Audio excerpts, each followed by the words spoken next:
Hello everyone, welcome back. Today we are going to discuss the SDS and the regular processing. Now I get a lot of questions with regards to this visa processing.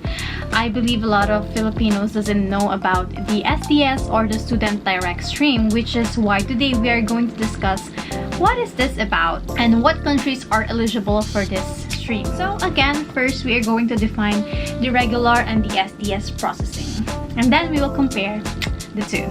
So first, let's define the regular processing. So first, yung regular processing is syempre yung pinaka-mainstream ng pag-apply ng student visa. It applies to all the countries.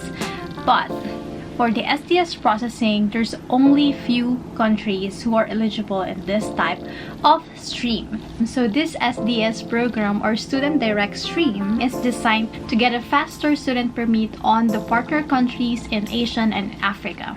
Now let's compare the two visa processing para mas maintindihan natin. So for the eligibility, regular processing, lahat ng countries can process student visa through this regular processing. But then for the SDS, there's only few countries. As I mentioned earlier, only people who are a legal resident or someone who is currently residing in countries of China, India, Pakistan, Philippines, Morocco, Senegal, and Vietnam. So yun lang mga countries na yun ang pwedeng mag-apply sa student direct stream. If you are a citizen of the Philippines or kung Pinoy ka and you are currently residing in UAE in Dubai, you cannot apply for the SDS because you are not currently residing in the country. You have to be in the Philippines or in those countries to be able to apply for the SDS. Okay? Let's discuss the processing times. For the SDS, according to the Canada website, they are trying to process the student direct stream for 20 calendar days. But of course, since pandemic, medyo delayed siya. For the regular processing naman, as of now, it is 12 weeks or 3 months. It is 12 weeks given that complete yung mga documents na pinasa mo. Kasi kung hindi siya complete, they may return it to you or ma-refuse ka. Next is IELTS. Big questions. Ito yung big concern ng Filipinos when it comes to studying in Canada. Do I need to take IELTS or no? For the regular processing, it depends sa school na papasukan mo dito sa Canada. If your school requires you to take IELTS, then you have to take IELTS. But if your school only requires you to have an MOI or mode of instruction, or some schools doesn't need MOI, as long as you are a graduate from the Philippines in high school, you are automatically exempt from the IELTS. So this is a very good news for Filipinos that the schools are recognizing the amount of Filipino students na pumapasok ngayon sa Canada. So now for the SDS, you must take IELTS and your score should be 6 or higher in each test. A lot of questions that I'm getting is, kailangan ba general or academic yung iti-take ko for the SDS program? Well, good news for SDS, you can take both, either the academic or the general exam. Academic kasi is for the school siya. So, if the school requires you to have IELTS, then you should take the academic exam. But for the PR application kasi, ang kailangan doon is yung general exam. So, you can use that general IELTS exam if hindi pa siya expired by the time na mag-apply ka ng PR. And that is valid for 2 years naman. And by that, maybe you will apply for PR, then you can use it as well. Now, next is the tuition fee. For the regular processing, it depends kung ano yung nare-require ng school for you. Some schools requires you to pay the first semester of your tuition fee before you apply for student permit. Some schools just need a deposit fee, or some schools naman application fee lang, but then of course kailangan mo pa rin bayaran yung first sem kasi proof of funds mo pa rin yun. But please also take note that yes, deposit fee lang yung babayaran nyo before you apply for the student visa, but then once you are approved for the student visa, you will have to pay the remaining of the first semester kasi hindi ka makakapag-register sa class mo if hindi mo siya nababayaran.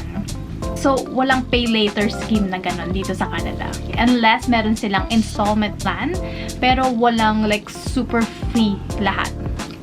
But most of the time, you have to pay the first semester before you can start your class. Okay? Para walang nagugulat na may babayaran pala sila once they come here sa Canada.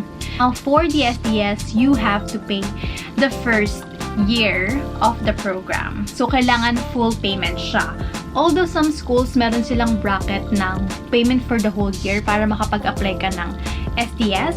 For example, the Langara College. So, yung mga tuition fee nila is ranging from 16, 17, 18. But you have the option to pay the $12,000 muna for the whole year. And then you can apply for the SDS. Now, for the proof of funds. For the regular and for the SDS processing, same lang sila ng funds na kailangan. Okay? For the Canada's computation, you have to pay at least 1 year of your tuition fee plus $10,000. Now, yung placement lang ng pera, dun tayo magkakaiba. For the regular processing, if gusto mo lang bayaran yung 1 semester, you can do that.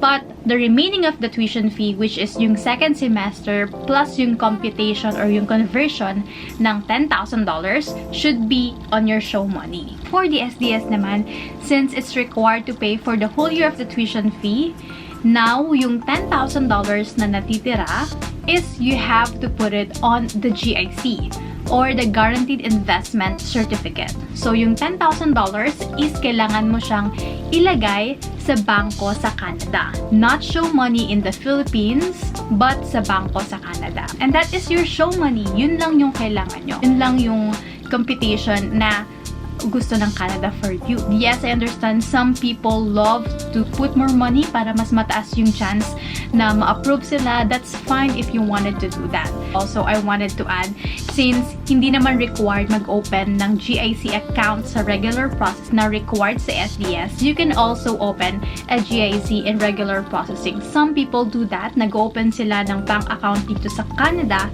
and at the same time, nagpapakita pa sila ng show money sa bank account nila sa Philippines kasi regular processing. You can also do that if talagang madaming pera, 'di ba? So last but not the least is the medical and the biometrics. For the regular one, hindi naman siya required na gawin mo upfront. You can wait for the advice of the IRCC before you take the medical and the biometrics.